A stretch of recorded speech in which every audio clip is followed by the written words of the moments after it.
join me.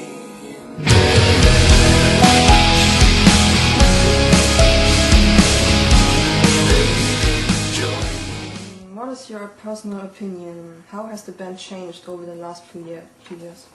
Well, you know, we're getting older. People are getting their families and their kids, and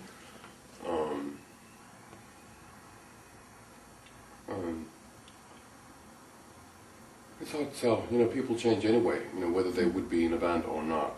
You know, we started the band when I was about maybe 14. So obviously, I went through a lot of changes between 14 and 31. Everybody does. You know, you go through your teenage years and you go through, growing up a bit, and now it's time for middle life crisis, I guess. An early one. But so it's hard to separate what's changed because of the band. But I don't fucking know. Okay. Tough question, man. You should ask a friend or something like that what's changed. Okay. A lot of things change all the time.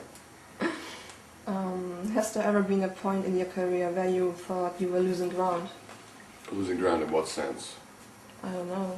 I can't do this anymore. Oh, every day. Every day? Yeah. That's the reason why I carry an acoustic guitar with me, so when I'm kind of like losing my faith in the whole thing, I start strumming the guitar and usually, hopefully come up with something new.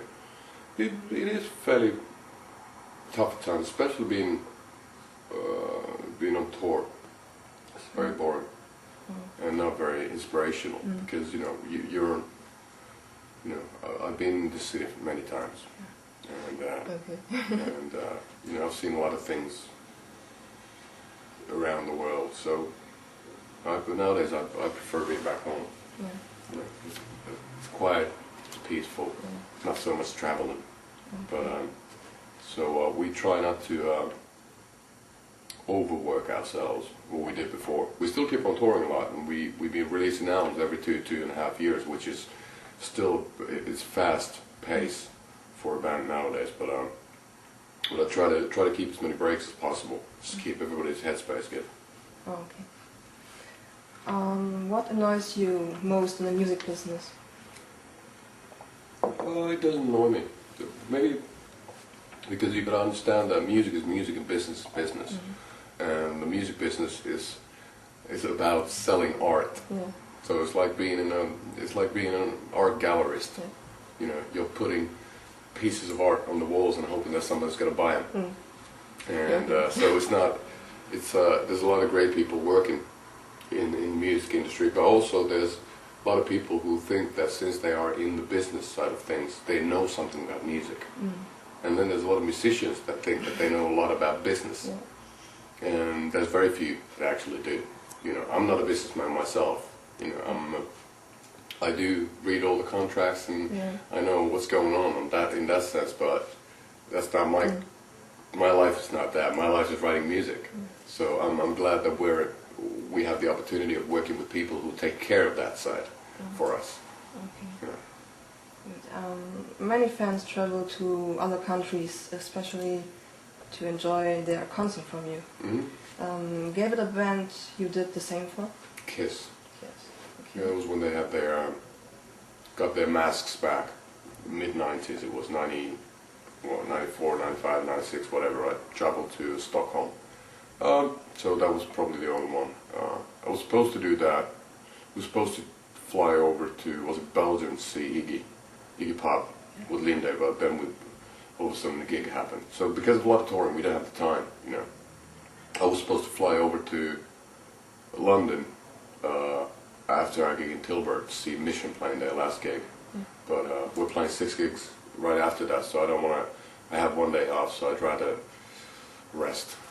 So there's a lot of things I would, a lot of bands I would travel for. But I haven't traveled from, let's say, from Finland to America to see a band. Not yet. Okay. But maybe one day I will. And what band would you like to see? Interpol. I've never seen Interpol. That'd be good. We just got Fields of Nephilim playing at Helden, our festival during New Year's Eve in Helsinki, and that was great.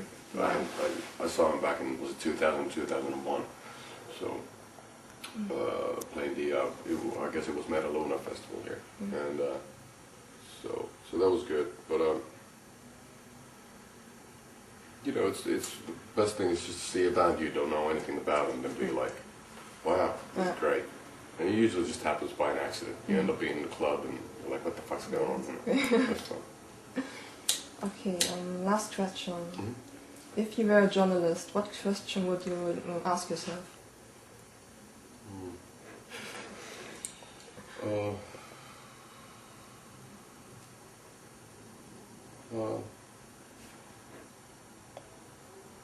Why do you do interviews? That's what I would ask myself. No. Okay, because you have to do. No, I don't have to do. Nah, yeah, okay. We don't have to play. We want to play. But at times it's funny, you know, since at times you know, normally you do interviews for a reason, which is that people would know more about the band and hopefully get interested in the band. But at times you do interviews without really knowing it yourself for nothing. You just do interviews and they're there, but they don't do anything. You know, because we are not trying to build a media face. Yeah. We're trying to be musicians, and through the media, we're glad that there are so many people interested in what we do, so we want to spread the word about our existence and, you know, that we're still around making albums and all that. But at times it's fairly weird when people start asking about, you know, your shoe size or something like that. It's 9.5. Okay. Good. Thank you so much for the interview. A pleasure. Good for it.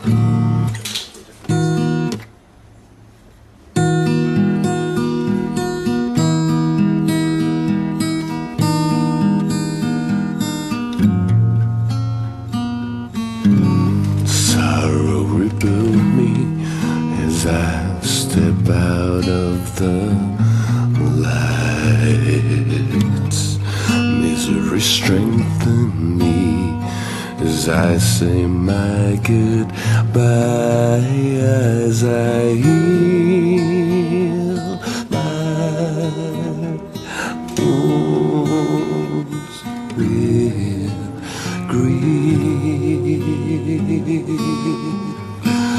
and dream of you and weep myself